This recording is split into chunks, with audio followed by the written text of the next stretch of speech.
का आगाज किया। खान ने रिवर्स स्विंग बॉलिंग की तकनीक सरफराज नवाज से सीखी और बाद में ये फन वसीम अकरम और वकार यूनुस को सिखाया, जिन्होंने उसे मजीद निखारा और मकबूल बनाया। 1983 में इन्हें वज़डन क्रिकेटर ऑफ द ईयर का एजाज़ दिया गया। कप्तानी के दौरान इमरान खान ने क्रिकेट में न्यूट्रल अंपायरिंग के तस्वुर को आगे बढ़ाने में भी किरदार अदा किया। 1987 में उनकी क़यादत में पाकिस्तान ने पहली बार भारत और इंग्लैंड में टेस्ट सीरीज़ जीते। 1989 में इन्हें international cricketer of the year award से नवाजा गया। 1992 तक खेलते हुए वो 1980 की दुहाई और 1990 की इब्तिदाई दुहाई में ज़्यादातर कौमी क्रिकेट टीम के कप्तान रहे। 1987 के वर्ल्ड कप के बाद इन्होंने रिटायरमेंट का ऐलान किया, लेकिन सदर ज़िया अल हक की दरख्वास्त पर 1988 में वापस आए और 1992 में पाकिस्तान को पहला क्रिकेट वर्ल्ड कप जितवाया। इमरान खान ने बतौर ऑलराउंडर 3000 रन्स और 300 विकेटों का संग मेल अबूर किया और बतौर कप्तान टेस्ट क्रिकेट में सबसे ज़्यादा विकेटें हासिल करने का आलमी रिकॉर्ड भी उनके नाम है। इन्होंने पाकिस्तान की जानिब से टेस्ट क्रिकेट में सबसे ज़्यादा player of the series award जीते और मजमूई तौर पर दुनिया में चौथे नंबर पर रहे। पाकिस्तान में उनकी मकबूलियत और असर व रसूख के बायस इन्हें अक्सर फ्रांस बेकनबाउर से तशबीह दी जाती है। 2009 में इमरान खान को international cricket council cricket hall of fame में शामिल किया गया। 1996 में इमरान खान ने Pakistan Tehreek Insaf press trust of India की बुनियाद रखी। 2002 के आम इंतखाबात में वो मियांवाली से कौमी असेंबली के रुकन मुंतखब हुए।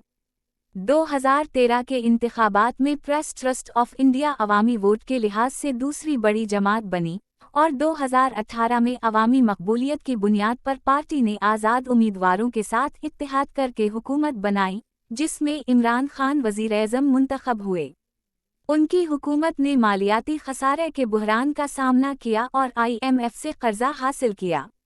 इन्होंने सख्त मुआशी इस्लाहात नाफिज की, टैक्स निज़ाम में बेहतरी लाई, काबिल तजदीद तवानाई के मंसूबे शुरू किए, एहसास प्रोग्राम और प्लान फॉर पाकिस्तान मुहिम का आगाज़ किया, महफूज कुदरती इलाकों में इजाफ़ा किया और सेहत सहूलत प्रोग्राम को वुसअत दी। उनकी हुकूमत के इक़दामात पाकिस्तान को FATF की ग्रे लिस्ट से निकालने में मुआविन साबित हुए, अगरचे बाज़ाब्ता अखराज उनके दौर हुकूमत के बाद हवा। इमरान खान ने कोविड-19 वबा के दौरान मुल्क की क़यादत की, ताहम वबा के बायस मईशत को शदीद नुकसान और महंगाई में इजाफ़ा हुआ। अप्रैल 2022 में इमरान खान पाकिस्तान की तारीख में पहले वज़ीर-ए-आज़म बने जिन्हें अदम एतमाद की तहरीक के ज़रिए इक़्तिदार से हटा दिया गया। अक्टूबर 2022 में इलेक्शन कमीशन ऑफ पाकिस्तान ने तोशाखाना केस में इन्हें एक मुद्दत के लिए नाअहल करार दिया। नवंबर में वज़ीराबाद में एक सियासी जलसे के दौरान इन पर कातिलाना हमला हुआ जिसमें वो ज़ख्मी हुए।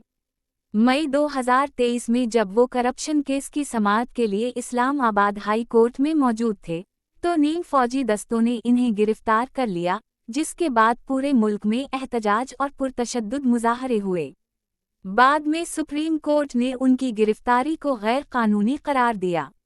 अगस्त 2023 में इमरान खान को वज़ीर-ए-आज़म के तौर पर सरकारी तहाइफ की खरीद व फरोख्त में गलत इस्तेमाल के इल्ज़ाम में 3 साल कैद की सज़ा सुनाई गई। 2024 के आगाज़ में इन्हें रियासती राज इफ्शा करने और ऑफिशियल सेक्रेटस एक्ट की खिलाफ वर्जी पर 10 साल कैद और इस्लामी शादी के कवानीन की खिलाफ वर्जी पर मज़ीद 7 साल कैद की सज़ा सुनाई गई, जो दोनों सज़ाएं 2024 के वस्त में मनसूख कर दी गईं। बाद अज़ां इमरान खान पर 2023 के फसादात, सितंबर 2024 में उनके हामियों और पुलिस के दरमियान झड़पों और जनवरी 2025 में अलकादिर ट्रस्ट केस के इल्ज़ामात लगे, जिनमें इन्हें 14 साल कैद की सज़ा सुनाई गई। दिसंबर 2024 तक अदालत के रिकॉर्ड के मुताबिक इमरान खान के खिलाफ पूरे पाकिस्तान में 186 मुकदमात दर्ज थे।